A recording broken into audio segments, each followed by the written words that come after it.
अवधपुरी में राम।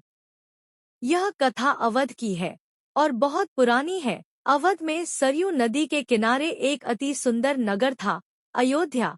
सही अर्थों में दर्शनीय, देखने लायक, भव्यता जैसे उसका दूसरा नाम हो। अयोध्या में केवल राजमहल भव्य नहीं था, उसकी एक एक इमारत आलीशान थी।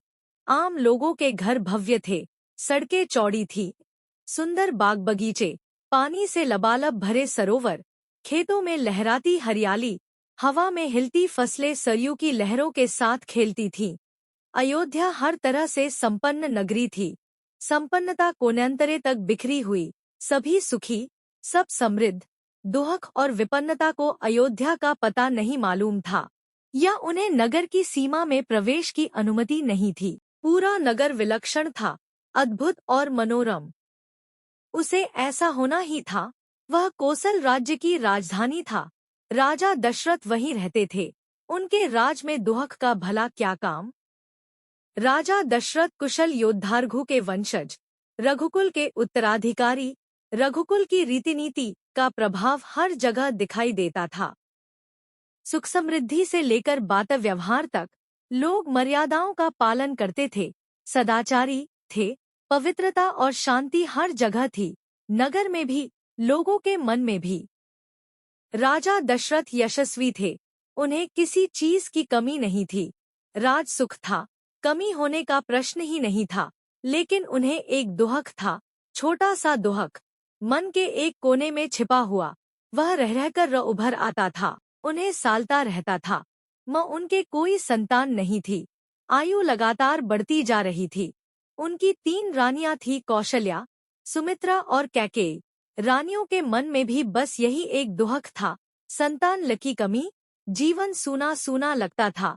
ही राजा दशरथ से रानियों की बातचीत प्रायः न इसी विषय पर आकर रुक जाती थी। राजा द्वादशरथ की चिंता बढ़ती जा रही थी।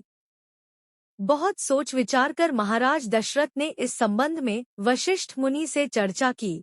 उन्हें पूरी बात विस्तार से बताई। रघुकुल के अगले उत्तराधिकारी के बारे में अपनी चिंता बताई। मुनि वशिष्ठ राजा दशरथ की चिंता समझते थे।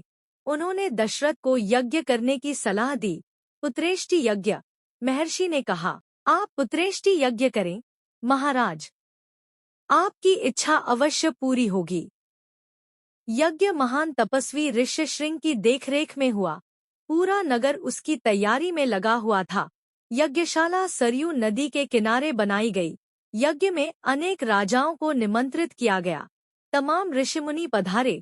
शंख ध्वनि और मंत्रोच्चार के बीच एक एक कर सबने आहुति डाली। अंतिम आहुति राजा दशरथ की थी। यज्ञ पूरा हुआ। अग्नि के देवता ने महाराज दशरथ को आशीर्वाद दिया। कुछ समय बाद दशरथ की इच्छा पूरी हुई। तीनों रानियां पुत्रवती हुईं। महारानी कौशल्या ने राम को जन्म दिया। चैत्र माह की नवमी के दिन रानी सुमित्रा के 2 पुत्र हुए, लक्ष्मण और शत्रुघ्न। रानी कैकेयी के पुत्र का नाम भरत रखा गया। राजमहल में खुशी छा गई। नगर में बधाइयां बजने लगी, मंगल गीत गाए गए। हर ओर खुशी, उत्सव जैसा दृश्य। राजा दशरथ प्रसन्न थे। उनकी मनोकामना पूरी हुई। प्रजा प्रसन्न थी कि दशरथ की चिंता दूर हुई। नगर में बड़ा समारोह आयोजित किया गया। धूमधाम से आयोजन में दूर दूर से लोग आए।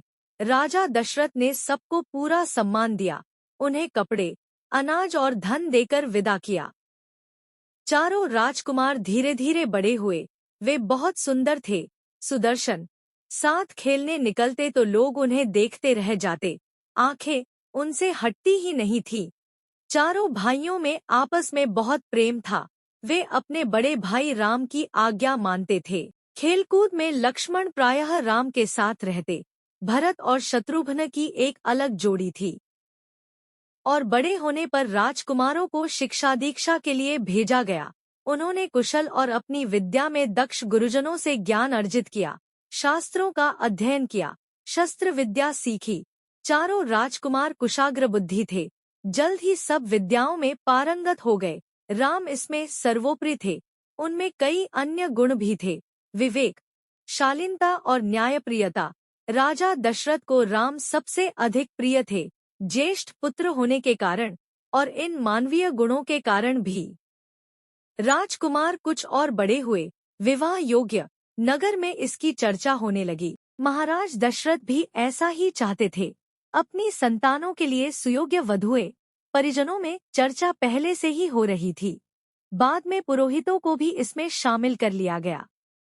अयोध्या का राजमहल, एक दिन ऐसी ही चर्चा चल रही थी। गहन मंत्रणा।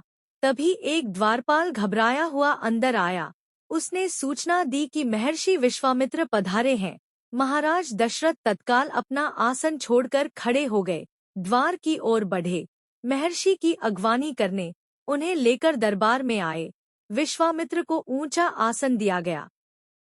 विश्वामित्र कभी स्वयं राजा थे, बहुत बड़े और बलशाली।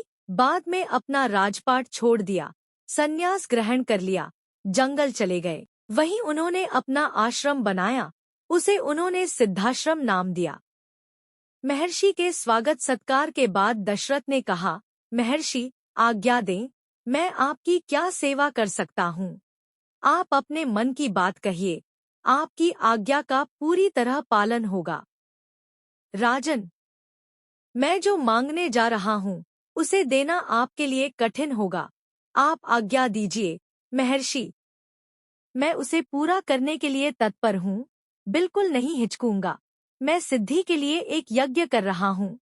अनुष्ठान लगभग पूरा हो गया है, लेकिन 2 राक्षस उसमें बाधा डाल रहे हैं। मैं जानता हूँ कि उन राक्षसों को केवल एक ही व्यक्ति मार सकता है, वह राम है। आप अपने ज्येष्ठ पुत्र को मुझे दे दे ताकि यज्ञ पूरा हो। विश्वामित्र ने कहा। दशरथ पर जैसे बिजली गिर पड़ी, वह अचकचा गए। उन्हें उम्मीद ही नहीं थी कि मुनिवर उनसे राम को मांग लेंगे। उनके ज्येष्ठ पुत्र, उनके सबसे प्रिय, दशरथ चिंता में पड़ गए। विश्वामित्र दशरथ की दुविधा समझ रहे थे। उन्होंने कहा, मैं राम को केवल कुछ दिनों के लिए मांग रहा हूँ।